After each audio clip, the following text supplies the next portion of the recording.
more interested in immediate operational details of how they're going to handle it How today, they're going to make sure that our people overseas are okay? You're interested in throwing them in jail. I'm interested in just I'm making not sure. interested in throwing them in jail. I want people to be safe, and I want to make sure that our military doesn't die from another potential leak like this. I'm sorry, nobody died from this. A. Well, B. they were put at risk. They were absolutely put at risk. Luckily. CNN sources say that. I mean, how much accountability was meted out upon the previous administration when people did actually die? Zero. Agreed with Mike Johnson to increase the debt limit in the reconciliation bill. We're not even talking about that because we're talking about this. I can assure you most Republicans would prefer to be talking about those kitchen table issues, which matter in a lot of these really tight upcoming special elections. I can tell you. Seems like the mainstream media do not want to give up this Signal story. The Atlantic decided to give out more details, but as you can see, I don't think it's making much sway with the American people. Even I didn't really care about it. And I think I'm very political, but I didn't care. Like it seemed like it was nothing of consequence. No bad outcome has happened from it. Like now, if 13 U.S. soldiers died because of this leak, I think I would have been singing a different tune. But no negative outcomes or ramifications came about it. And as you see from the intro, you saw that Michael's trying to articulate to the panel, like, yo, you guys are focused. You guys are bringing this up when other things that Americans would care about, you're not covering or focusing on. And I think that the liberal media are desperate to try to gain some type of leverage or credibility back by calling out something that happened in reality. Because for too long, a lot of the liberal media have been calling out things based on perception. And I think this is a kind of a pushback from Pete Hegseth. So let me get this straight. The Atlantic released the so-called war plans, and those plans include no names, no targets, no locations, no units, no routes, no sources, no methods, and no classified information. Those are some really shitty war plans. This proves one thing. Jeff Goldberg had never seen a war plan or any attack plan, as he now calls it, not even close. As I type this, my team and I are traveling the regions and meeting with commanders, the guy who makes real war plans, and talking to soldiers or troops. We'll continue to do our job while the media does what it does best, peddle hoaxes. I want to show you this clip of Marco Rubio kind of giving a rebuttal to all this hysteria that liberals are pushing. Let's take a look. Of our close allies, we need to notify members of Congress. Other members of the team have different people they need to notify as well, and that was the purpose of why it was set up. Obviously, someone made a mistake. Someone made a big mistake and added a journalist. Nothing against journalists, but you ain't supposed to be on that thing. So they got on there and this happened. I've been, so I can speak to myself or my presence on it. I think my role on it was just speaking for my role. I contributed to it twice. I identified my point of contact, which is my chief of staff. And then later on, I think 3 hours after the White House's official announcements had been made, I congratulated the members of the team. I've been assured by the Pentagon and everyone involved that none of the information that was on there, though not intended to be divulged, obviously that was a mistake and that shouldn't have happened, and the White House is looking at it, but that none of the information on there at any point threatened the operation or the lives of our servicemen. And in fact, it was a very successful operation, and it's an ongoing operation. But that was the intent behind it, and again, I think the Pentagon's made it clear that nothing on there would have endangered the lives or the mission. And the mission's been very successful. Is it classified, the information? Well, the Pentagon says it was not. And not only did it say it was not, they make very clear that it didn't put in danger anyone's life or the mission. There was no intelligence information. And understand, when this story first broke, they were sort of alluding to whether there were war maps, whether there was no war plans on there.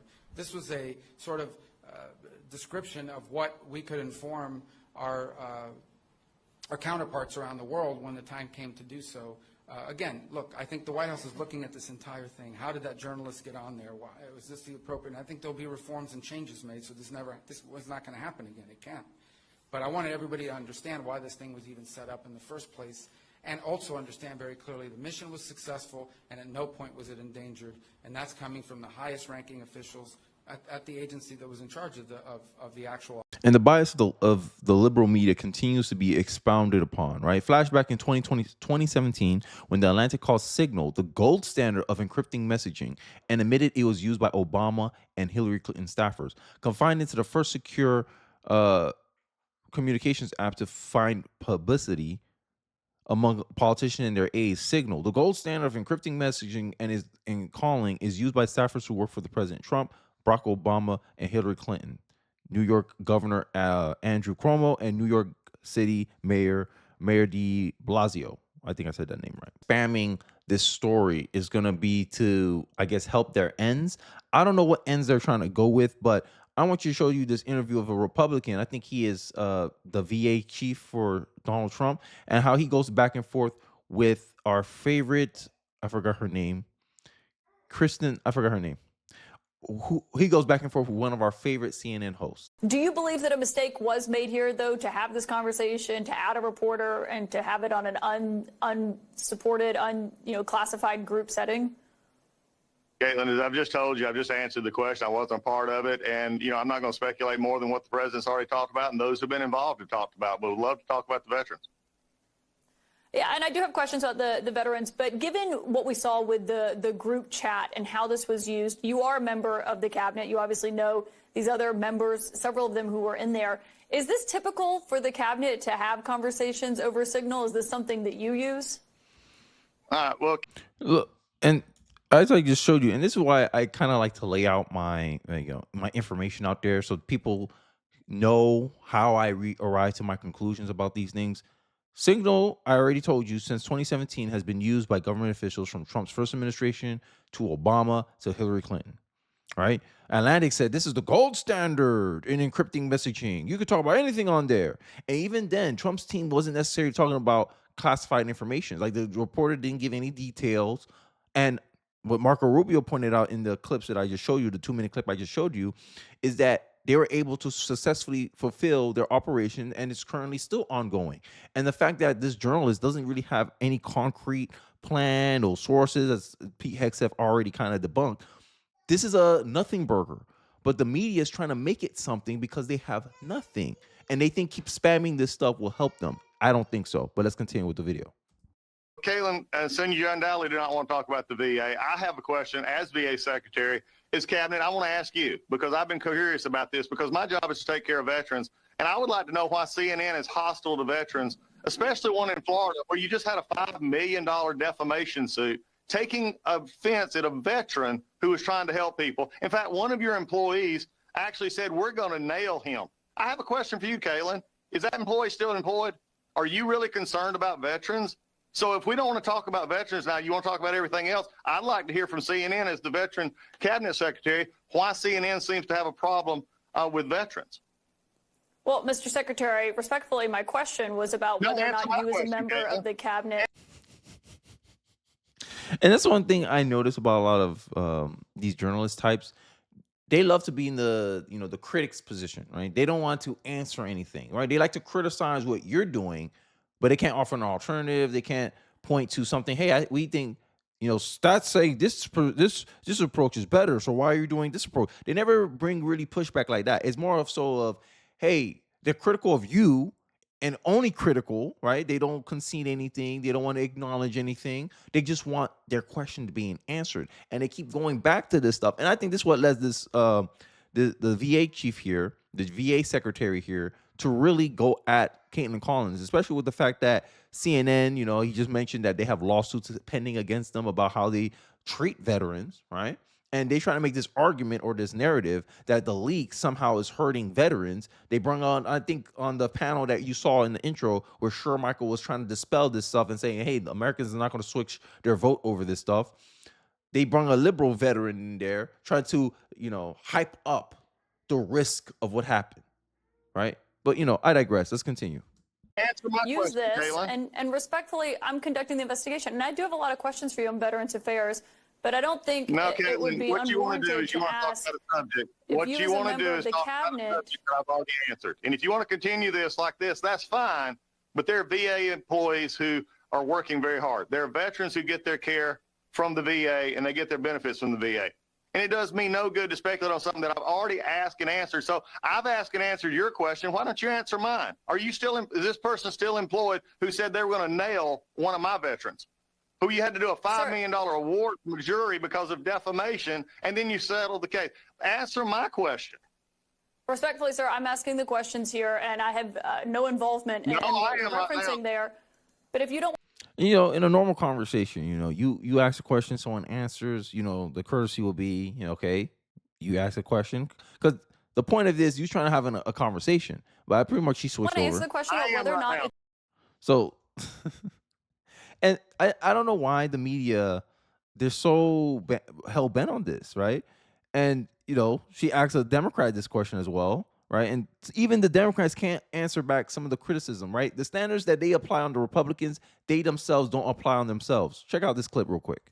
Ridiculous. The pushback to calls for firings that I've heard from the White House and from Republicans is, well, when the Afghanistan pullout happened, and obviously service members lost their lives during the pullout from that airport, they said no one in the Biden administration was fired, not the National Security Advisor, not the Defense Secretary. What would you say to that? What I would say is that all these cases need to be looked at. We need to hold people accountable for their failures in leadership, no matter what administration is. This is an intentional failure of treating confidential information like... What did you make of what the VA secretary? Ridiculous. So she referenced back to her interview with the VA secretary, which I just showed you. And this is the problem that Democrats always run into, right? When they have a worse mistake, they don't hold anyone accountable. Like if you were to put, let's paper to paper, bar for bar, what the Trump leak stuff happened versus Biden's chaotic Afghanistan withdrawal. Which one, if you had to ask the American people, is more warranted of them firing people? American soldiers dying because of a botched operation. But you accidentally inviting a journalist into a group chat, listening in on possibly recontacting people and saying, hey, we're preparing for something, but you don't give any specific details to the point where the journalist himself can't even say that he exposed classified information. But you want to pretend they did. And this all comes out to, this is all nothing more than a political game played by Democrats, played by their advocates, played by their supporters in the media that want to drum up some type of drama, some type of negative press against Donald Trump. Because we know the stats. I just showed you a video of the NPR CEO getting exposed, her organization getting exposed as liberal propaganda because of the fact that these people, they want to create consensus. They want to create a consensus that Trump's administration is ineffective, incompetent, and they want stories that highlight or push a narrative or push a perception that they want Americans to buy into. And I think I'm calling it straight. I don't want America to fall for it. I want America to look at this with a critical mind and being like, yes, they admit their mistakes. Trump administration admit their mistakes. Trump administration came from the get-go. The only people's story who's changed is the liberal media. From the very beginning, I remember, let me see if I have the clip, because these people, they love to lie. From the very beginning. Here are the facts. The National Security Advisor has taken responsibility for this matter. True, he did. And the National Security Council immediately said, alongside the White House counsel's office, that they are looking into how a reporter's number was inadvertently added to this messaging thread. We have said all along that no classified material was sent on this messaging thread. But did the media listen? No. And then Democrats come in here, use the reports that the media said to make a narrative and make a perception and try to get America to buy into that. I'm telling you, the more and more I look at these people, the more and more I see them as, yo, you're just trying to trick me, bro. You guys are like scammy people. From the very beginning, the administration said, hey, no classified information was in there. Then this journalist played it up like he did have classified information. He was just scared to release it. And then when he released the information, it was a nothing burger. Because all they were hoping for was the American people only read the headlines, don't read deeper into the story. And I honestly, I don't care. Maybe you guys care. Maybe I'm wrong. But I doubt it. Let me know your thoughts in the comment section below. I'd like to hear your thoughts and your perspective on this whole signal hubbub. Do you think it's overblown, over-exaggerated? Do you believe that American people actually care enough about this issue to change their vote or shift their votes away from Trump? I'd like to hear your thoughts and perspective in the comment section below. Don't forget to like, comment, subscribe. I really appreciate you guys if you share and like this video. It really does help me out in the algorithm. And I'll catch you guys on the next one. Peace.